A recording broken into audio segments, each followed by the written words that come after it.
बिस्मिल्लाहिर्रहमानिर्रहीम। बिनोट academy of sciences देखने वाले मेरे मौजूद दोस्तों, अस्सलाम वालेकुम। आज के लेक्चर में हम IUPAC nomenclature of alkanes discuss करेंगे।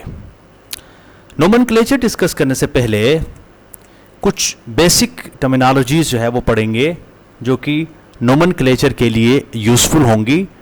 उनमें सबसे पहले हम ये देखेंगे कि अल्केन्स को हम पैराफीन्स भी कहते हैं, और पैराफीन्स का जो है वो जनरल फार्मूला होता है CnH2n+2।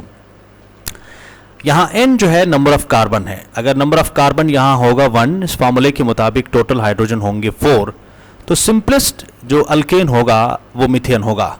मीथेन के अंदर कार्बन 1 होता है तो हाइड्रोजन 4 होंगे। इसी तरह इथेन के अंदर 2 कार्बन है, हाइड्रोजन जो है वो 6 होंगे। Propane, butane, pentane, hexane, heptane, octane, nonane, decane, undecane, dodecane, tridecane, tetra, pentadecane, hexadecane, heptadecane, octadecane, nonadecane and eicosane. ये एक सिंपल सी काउंटिंग है। आप यूँ समझ लीजिएगा कि ये याद रखना या रटा लगाना कोई इतना ये याद हो जाएगा, आहिस्ता आहिस्ता ये चीज़ें क्लियर हो जाती है। लेकिन आपको मालूम होना चाहिए कि अल्केन्स की जो काउंटिंग होती है या अल्केन्स का हम फार्मूला जब लिखते हैं, मॉलिक्यूलर फार्मूला स्पेशली जब हम लिखते हैं, तो वो बुनियादी तौर पर इस फार्मूले के मुताबिक लिखते हैं। हमें ये मालूम होना चाहिए कि मीथेन के अंदर 1 कार्बन होता है, इथेन के अंदर 2 कार्बन, तो 2 कार्बन यहाँ आप अगर 2 लिखेंगे तो डेफिनेटली इसके अकॉर्डिंगली जो है वो आपके पास हाइड्रोजन की तादाद बनेगी।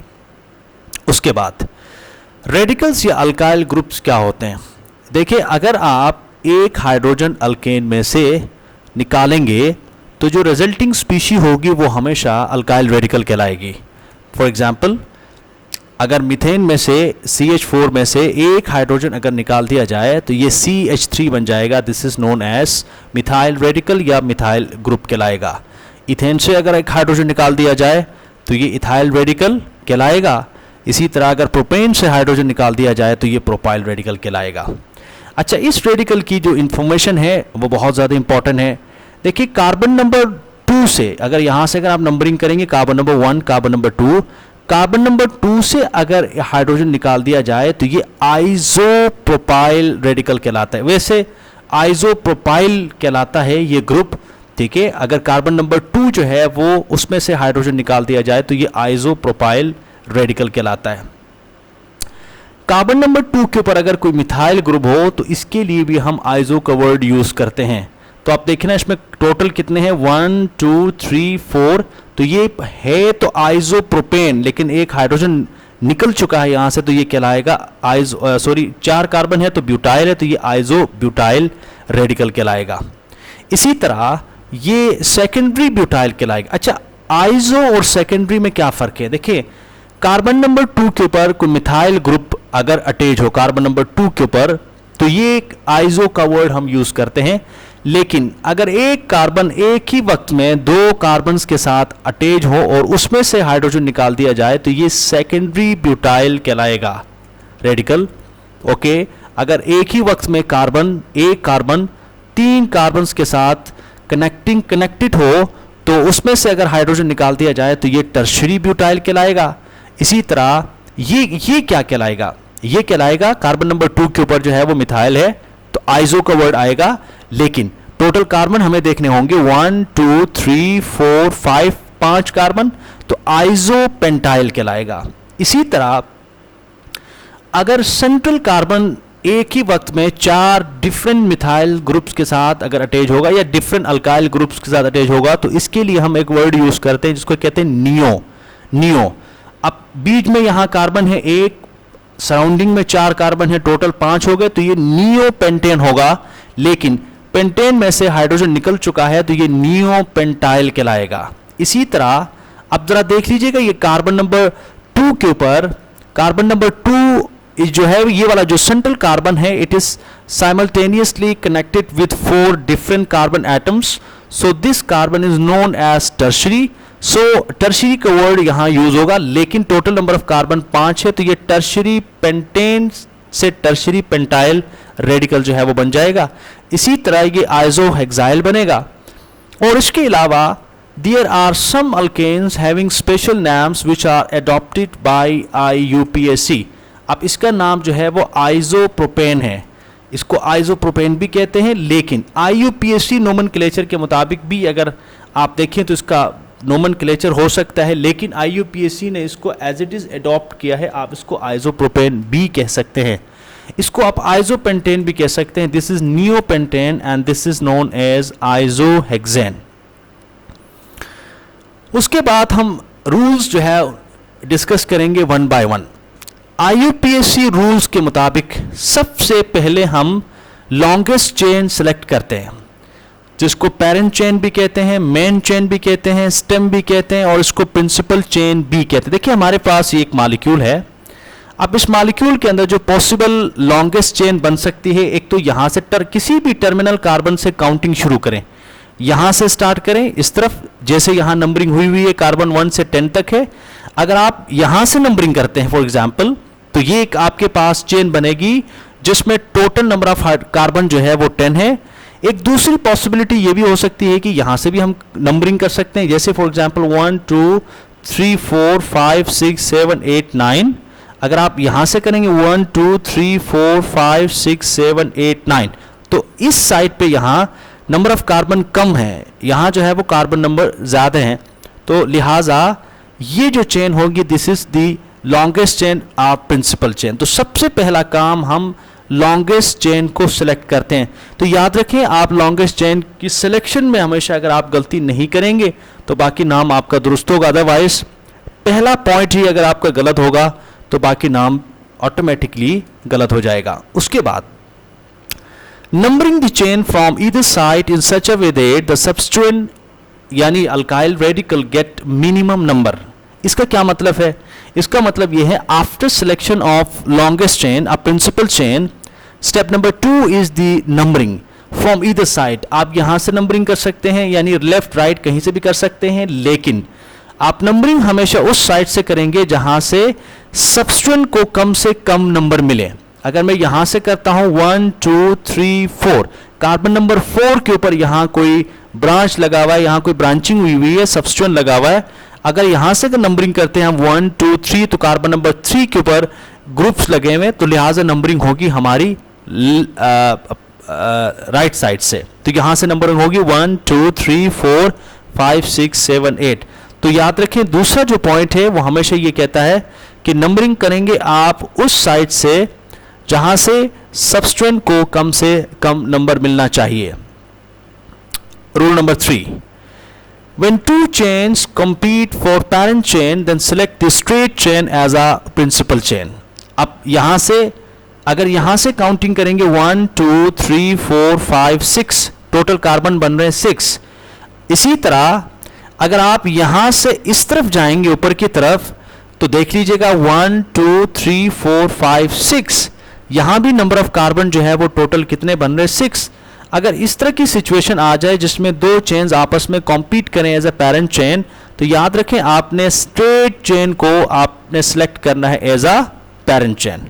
सो लिहाजा इस केस में ये वाली जो चेन है इसको हम पेरेंट चेन सेलेक्ट करेंगे। Point number 4, if there are 2 or more chains of equal length, the chain with greater number of substituent is selected as a parent chain। 90% गलती यहां होती है, यानी इस वाले पॉइंट में 90% गलती होती है। अगर आप थोड़ा सा यहां केयर नहीं करेंगे तो गलती की गुंजाइश जो है वो सबसे ज़्यादा है। देखिए यहां आपको नज़र आ रहा है दो तरह की चेन जो है वो सिलेक्ट हुई हुई है, एक तो ये वाली चेन जो है वो सिलेक्ट हुई है, एक ये वाली चेन। चलें पहले हम इसको देखते हैं। अगर आप यहां से नंबरिंग करेंगे 1 2 3 4 5 6, तो टोटल कार्बन कितने हैं 6। अगर आप यहां से करेंगे 1 2 3 4 5 6, तो इसमें भी टोटल नंबर ऑफ कार्बन 6 हैं। अभी हमने पहले रूल में ये पढ़ा था कि अगर total number of carbon same होंगे तो हम डेफिनेटली स्ट्रेट चेन को as a parent chain consider करते हैं, लेकिन यहां ये वाली जो है वो चेन पेरेंट चेन नहीं होगी। क्यों नहीं होगी? अब देखिए सबसे पहले हम इसको देखते हैं। अगर आप इसको पेरेंट चेन कंसीडर करेंगे दिस वन, तो आप ये वाली चेन तो आप भूल जाना, ये तो आपकी पेरेंट चेन आ गई। अब इसमें देखिए कितने ग्रुप्स लगे हुए। तो सबसे पहले आप जरा देख लीजिएगा total number of methyl groups जो है वो इस केस में 1 2 3, यानी 3 डिफरेंट ग्रुप्स लगे हुए हैं। अगर आप इसको करेंगे एज अ पेरेंट चेन तो इसके ऊपर 1 2 3 4 तो 4 जो है वो डिफरेंट ग्रुप्स लगे हैं, लिहाजा ये होगी पेरेंट चेन। तो करेक्ट जो नंबरिंग होगी हम इसको पहले सिलेक्ट करेंगे पेरेंट चेन, उसके बाद जो बाकी रूल्स है नंबरिंग करेंगे from either side in such a way that the substituent gets minimum number. For example अगर आप यहां से करेंगे 1 2 तो सेकंड नंबर पे है तो नंबरिंग यहां से होगी, 1 2 यहां से भी सेकंड नंबर पे। अगर इस तरह की सिचुएशन आ जाए तो इसके लिए आगे रूल है वो हम लेटर ऑन डिस्कस करेंगे। Then name of alkyl groups are written before the name of parent alkane in alphabetical order separated by hyphen। इसका क्या मतलब है कि जो ग्रुप्स हैं मेन चेन के ऊपर जो ग्रुप्स लगे हुए हैं इनका नाम हमेशा हम पहले लिखते हैं और जो पेरेंट चेन है उसका नाम हम लास्ट में लिखते हैं। फॉर एग्जाम्पल अगर आप नंबरिंग करेंगे यहां से सबसे पहले तो ये लॉन्गेस्ट चेन सेलेक्ट करेंगे, उसके बाद नंबरिंग करेंगे यहां से क्यों नहीं नंबरिंग की, क्योंकि यहां से अगर करेंगे तो कार्बन नंबर 3 के ऊपर इथाइल ग्रुप है, लिहाजा यहां से नंबरिंग होगी क्योंकि कार्बन नंबर 2 के ऊपर मिथाइल ग्रुप है। अब देखिए कार्बन नंबर 2 के ऊपर मिथाइल है, कार्बन नंबर 4 के ऊपर इथाइल है, तो इथाइल चूंकि ई से स्टार्ट होता है आगे पॉइंट आने वाला है अल्फाबेटिकली, तो इसका नाम होगा 4 हाइफिन इथाइल, चूंकि ये वाला ग्रुप जो है वो इथाइल है, अल्फाबेटिकली जो है वो ई एन से पहले आएगा इथाइल, फिर हाइफिन 2, फिर हाइफिन मिथाइल, और टोटल नंबर ऑफ कार्बन कितने हैं 6, तो इसका नाम होगा हेक्सेन, लिहाजा 4 इथाइल 2 मिथाइल हेक्सेन इसका IUPAC नेम होगा।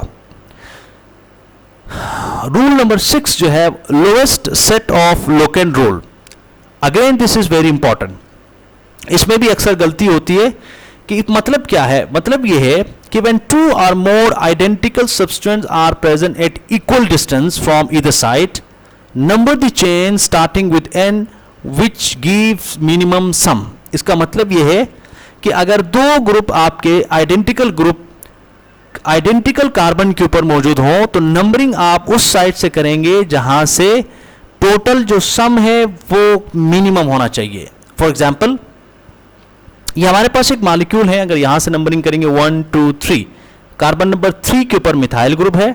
अगर आप राइट साइड से करेंगे नंबरिंग 1 2 3, कार्बन नंबर 3 के ऊपर ही मिथाइल है। लेकिन अब इसके लिए हमें करना क्या है, सबसे पहले आप इस साइड से नंबरिंग करें, यानी from left to right numbering करके देख लें। जब आप नंबरिंग करेंगे तो कार्बन नंबर 3 के ऊपर, कार्बन नंबर 4 के ऊपर, कार्बन नंबर 6 के ऊपर 3 मिथाइल ग्रुप्स हैं, तो अब आप सम करेंगे तो टोटल सम जो है वो 13 आएगा। अब इसी तरह सेम मॉलिक्यूल के अंदर नंबरिंग आप राइट साइड से करके देख लीजिएगा 1 2 3 4 5 6 7 8। अगर आप यहां से नंबरिंग करेंगे कार्बन नंबर 3 के ऊपर मिथाइल, कार्बन नंबर 5 के ऊपर मिथाइल और कार्बन नंबर 6 के ऊपर, तो टोटल सम जो है 14 है। तो अब आप देख लीजिएगा टोटल जो सम है वो मिनिमम होना चाहिए, तो मिनिमम जो टोटल सम है वो इस वाली नंबरिंग के लिए है, लिहाजा नंबरिंग यहां से होगी। अच्छा, इसमें एक और चीज भी आप ध्यान में रखें, कभी कभार अगर आपको कि सम में कंफ्यूजन भी हो तो आपने ये भी यहां से भी आप अंदाजा कर सकते हैं कि कार्बन नंबर यानी दोनों साइड से मिथाइल ग्रुप जो है वो आइडेंटिकल पोजीशन के ऊपर है, तो आपने देखना है कि जो एडजेसेंट मिथाइल ग्रुप है या एडजेसेंट जो ग्रुप है वो यहां से करीब पड़ता है या यहां से करीब पड़ता है। जिस साइड से सेकंड ग्रुप सबसे करीब होगा आप उसी साइड से ही नंबरिंग करेंगे, तो लिहाजा मिथाइल ग्रुप जो है वो very adjacent to first methyl group है, लिहाजा नंबरिंग यहां से होगी। और नाम इसका होगा 3 4 6, 3 4 6, कार्बन नंबर 3 4 एंड 6। ट्राई इसलिए क्योंकि 3 मिथाइल ग्रुप है, ट्राई मिथाइल ऑक्टेन इसलिए क्योंकि टोटल नंबर कार्बन एटम्स कितने हैं 8। एक और एग्जाम्पल इस मॉलिक्यूल के अंदर देखें, यहां से अगर हम नंबरिंग करेंगे कार्बन नंबर 2 के ऊपर, अब यहां से नंबरिंग करेंगे तब भी कार्बन नंबर 2 बनता है। अगेन हम नंबरिंग करेंगे कार्बन नंबर 2 के ऊपर, चूंकि 2 मिथाइल ग्रुप हैं लिहाजा 2 जो है वो रिपीट होगा, 2 दफा लिखेंगे हम, 2 2 + 4 8, और इसके लिए जो टोटल सम बनता है वो 10 बनता है, लिहाजा नेमिंग जो है वो हमारी जो नंबरिंग होगी वो लेफ्ट साइड से होगी। सो नाम इसका होगा 2,2,4 ट्राई मिथाइल पेंटेन इसका नाम होगा। Next rule, when two different alkyl radicals are present on identical position, numbering the chain in such a way that the alkyl group which comes first in alphabetical order gets the lowest number। इसका क्या मतलब है? इसका मतलब यह है कि अगर दो डिफरेंट ग्रुप्स आइडेंटिकल पोजीशंस के ऊपर हों, पहले तो सेम थे, पहले मिथाइल थे फर्स्ट केस में, लेकिन इस केस में मिथाइल और इथाइल हैं, तो कहाँ से हम नंबरिंग करेंगे? आपने याद रखें उस साइड से नंबरिंग करनी है जो अल्फाबेटिकली पहले आएगा, उस वाली साइड से आप नंबरिंग करेंगे। इथाइल ई से स्टार्ट होता है और मिथाइल जो है वो एम से स्टार्ट होता है, लिहाजा हम नंबरिंग कहाँ से करेंगे? राइट साइड से करेंगे। तो इसका जो करेक्ट नेम होगा 3 इथाइल हाइफिन 5 मिथाइल हेप्टेन इसका नाम होगा। ये वाला जो नाम है ये गलत नाम होगा। अगर आप यहाँ से नंबरिंग करेंगे, इस वाले रूल को आप इग्नोर करेंगे, तो डेफिनेटली नंबरिंग अगर आपकी सही हो, लॉन्गेस्ट चेन भी आपने सही सेलेक्ट किया हो, बाकी जितने रूल्स हैं वो अगर आपने ठीक यूज़ किए, लेकिन लास्ट में नाम अगर आपका सही नहीं है, फिर भी आपको 0 नंबर मिल जाएगा। Rule number 8, when more than one same substance are present in a molecule, then use prefixes di for 2, tri for 3 and tetra for 4। Same कि आप इस मॉलिक्यूल के अंदर दो जो है वो सेम मिथाइल ग्रुप्स अटैच हैं, तो इसके लिए जो है हम डाई का वर्ड यूज करेंगे, क्योंकि दो मिथाइल सेम मिथाइल ग्रुप्स जो है वो इस मॉलिक्यूल के अंदर मौजूद थे। सो इसका नाम होगा 3,4 di methyl heptane.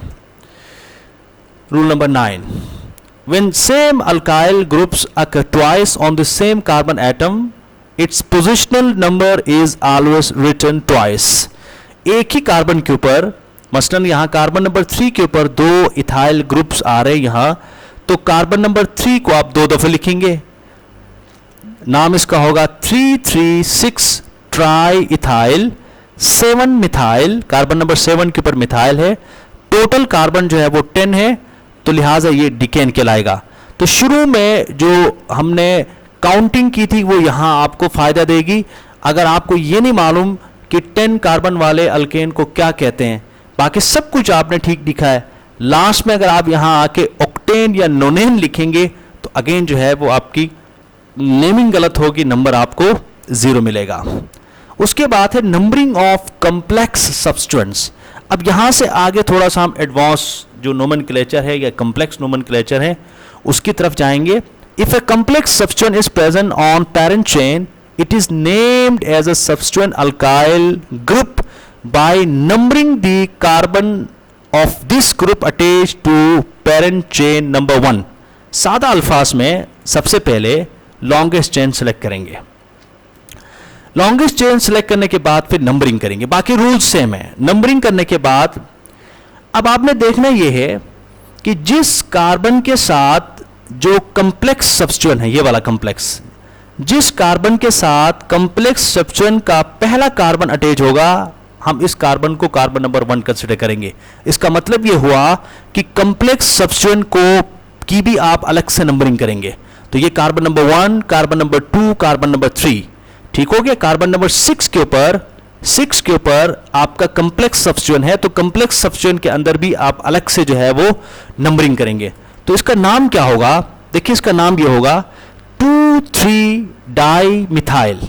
2,3 di methyl, carbon number 2 और कार्बन नंबर 3 के ऊपर मिथाइल है, हाइफिन 6 हाइफिन। अब 6 हाइफिन करने के बाद हम पैरेंथेसिस के अंदर जो है वो क्लोज करते हैं। जाहिर है ये कॉम्प्लेक्स है, तो कॉम्प्लेक्स का नाम जो है वो जो मेन मॉलिक्यूल का नाम जो है ना, उसके साथ कंफ्यूजन से बचने के लिए हम इसको पैरेंथेसिस के अंदर क्लोज करते हैं। क्लोज करने के बाद अब यहां देखिए कार्बन नंबर 2 के ऊपर मिथाइल है, तो 2 मिथाइल, टोटल कार्बन कितने हैं 1 2 3। आपने इसको तो मिथाइल कंसीडर कर लिया ना, ये नाम के अंदर आ गया, तो अब बाकी बच गए 3, तो 3 को हम कहते हैं प्रोपाइल, क्योंकि एक कार्बन यहां से निकल चुका है, हाइड्रोजन यहां से निकल चुका है, तो ये होगा आपके पास 2 मिथाइल प्रोपाइल, और 11 कार्बन वाले को हम कहते हैं अनडिकेन। तो इसी तरह कॉम्प्लेक्स जो सब्स्टिट्यूएंट होगा उसकी नंबरिंग कुछ इस तरह से होगी।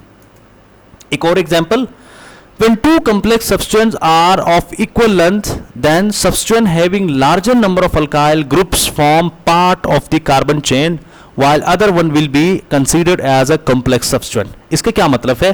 इसका मतलब देखिए,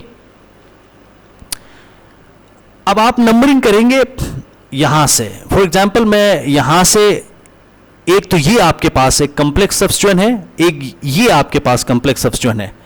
अगर मैं इसको फिलहाल इसको हम इग्नोर करते हैं, इग्नोर करने के बाद, नंबरिंग को इग्नोर करते हैं, करने के बाद लेट्स यहां से मैं नंबरिंग स्टार्ट करता हूं 1 2 3 4 5 6 7 8 9 10।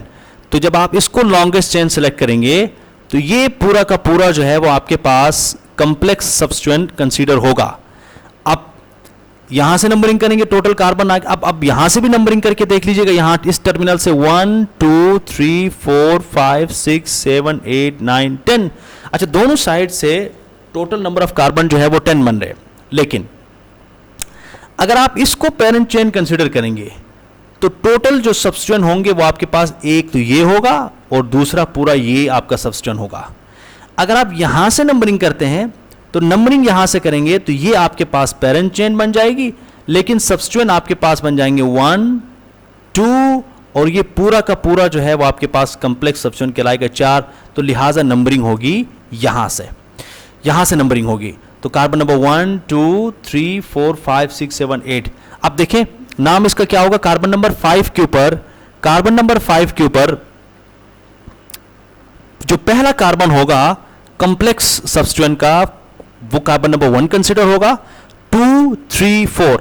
तो कार्बन नंबर 2 के ऊपर, सॉरी यहां गलती से जो है वो 3 आ गया, यहां 2 होना चाहिए। कार्बन नंबर 2, ये गलती से वो असल में सॉफ्टवेयर के अंदर करते वक्त थोड़ी सी गलती हो जाती है अक्सर, तो काइंडली आप इसको इग्नोर करें। तो कार्बन नंबर 2 के ऊपर जो है वो इथाइल है, तो इसका नाम क्या होगा 5 ये वाला कार्बन, पैरेंथेसिस क्लोज करेंगे, कार्बन नंबर 2 के ऊपर है इथाइल। अब टोटल कार्बन कितने हैं, यहां 4, ब्यूटाइल, ब्रैकेट क्लोज करेंगे, यानी इस वाले जो सब्स्टिट्यूएंट का कॉम्प्लेक्स सब्स्टिट्यूएंट का जो नाम है वो यहां तक आ गया कंप्लीट, तो उसको आप क्लोज करें। और उसके बाद हाइफिन 3 डाइमिथाइल। क्यों 3 मैं 2 दफे क्यों लिख रहा हूं, क्योंकि कार्बन नंबर 3 के ऊपर 2 मिथाइल ग्रुप्स हैं, 3 डाइमिथाइल डिकेन इसका नाम होगा। Next, while deciding the alphabetical order of the various substituents, the name of the complex substituent is considered to begin with the first letter of the complex name. इसका क्या मतलब है? इसका मतलब ये है, देखिए नंबरिंग जब आप लॉन्गेस्ट चेन सेलेक्ट करते हैं, नंबरिंग करते हैं, बाकी सब के सब रूल जो है वो सेम है। लेकिन जो आपका सब्स्टिट्यूएंट कॉम्प्लेक्स सब्स्टिट्यूएंट है, कॉम्प्लेक्स सब्स्टिट्यूएंट के अंदर कार्बन नंबर 2 और कार्बन नंबर 1 के ऊपर 2 मिथाइल ग्रुप्स हैं। तो कार्बन नंबर 1 2 के ऊपर 1 2 डाई। अब जो सिंपल अल्काइल ग्रुप्स थे जिसमें हम डाई ट्राई टेट्रा वगैरह यूज करते हैं, उनके लिए जो प्रीफिक्सेस यूज होते हैं वो हम नाम में शामिल नहीं करते हैं। लेकिन जो कॉम्प्लेक्सेस हैं, कॉम्प्लेक्स सब्स्टिट्यूएंट है, उसकी जो नेमिंग है उसमें जो डाई यूज होता है that is also part of the name. So यहां ई जो है वो इथाइल का जो है वो ई और डाई का डी, क्योंकि ये अगर आप इस डाई को कंसीडर ना करते तो ये वाला नाम जो है वो बाद में लिखा जाता, इथाइल पहले हम लिखते हैं। लेकिन क्योंकि डाई जो है वो नाम का हिस्सा है, लिहाजा 5-1 2 डाइमिथाइल प्रोपाइल 3 इथाइल डिकेन जो है वो इसका नाम होगा। ये भी इंपॉर्टेंट है, अक्सर यहां गलती होती है। When two same complex substituent is occur more than once on the parent chain at different positions, prefixes bis, tris, tetrakis, pentakis, etc. are used before the name of the complex. इसका क्या मतलब? इसका मतलब ये है कि अगर एक से ज्यादा सेम कॉम्प्लेक्स सब्स्टिट्यूएंट्स अगर मॉलिक्यूल के अंदर मौजूद हों तो कॉम्प्लेक्स के लिए हम प्रीफिक्सेस बिस, ट्रिस और टेट्राकिस इस तरह के जो है वो यूज करते हैं। फॉर एग्जाम्पल, इस मॉलिक्यूल का जो है वो नाम, अब कार्बन नंबर सबसे पहले लॉन्गेस्ट चेन सेलेक्ट, वो सारे रूल जो है वो सेम ही होंगे। आपने एक एक रूल को अच्छी तरह रिपीट करना है, प्रैक्टिस करनी है। जब तक आप प्रैक्टिस नहीं करेंगे गलती की गुंजाइश 95% रहेगी, प्रैक्टिस करनी होगी आपको अच्छी तरह। मैं अगेन दोहरा रहा हूँ, रिपीट कर रहा हूँ, प्रैक्टिस प्रैक्टिस प्रैक्टिस, अदरवाइज गलती होगी। नंबरिंग सब कुछ करने के बाद अब कार्बन नंबर 4 के ऊपर सेम कॉम्प्लेक्स सब्स्टिट्यूएंट है, तो 5,5-bis, बिस क्यों यूज कर रहे हैं? क्योंकि सेम सब्स्टिट्यूएंट है, वो भी कॉम्प्लेक्स बिस। उसके बाद फिर नाम लिखेंगे, क्योंकि एक का नाम लिखेंगे दूसरे का नाम सेम है, इसीलिए 1,1-डाइमिथाइल ब्यूटाइल 2-मिथाइल डिकेन लिखेंगे। तो यहां तक जो है वो हमारा नोमेनक्लेचर हो गया कंप्लीट। अगर लेक्चर पसंद आया है, अगर लेक्चर का कंटेंट ठीक है, अगर आपने कुछ सीखा है, तो इस तरह की वीडियोस दोबारा देखने के लिए ज़रूर मेरा चैनल सब्सक्राइब करें, एक लाइक ज़रूर करें, अपने दोस्तों के साथ शेयर करें। यही आपकी तरफ से सपोर्ट है। आप इस तरह सपोर्ट, प्यार, मोहब्बत जो है वो दिखाते रहेंगे, हम इस तरह अच्छे से अच्छा जो है वो कंटेंट आपको पेश करते रहेंगे। Thank you for listening.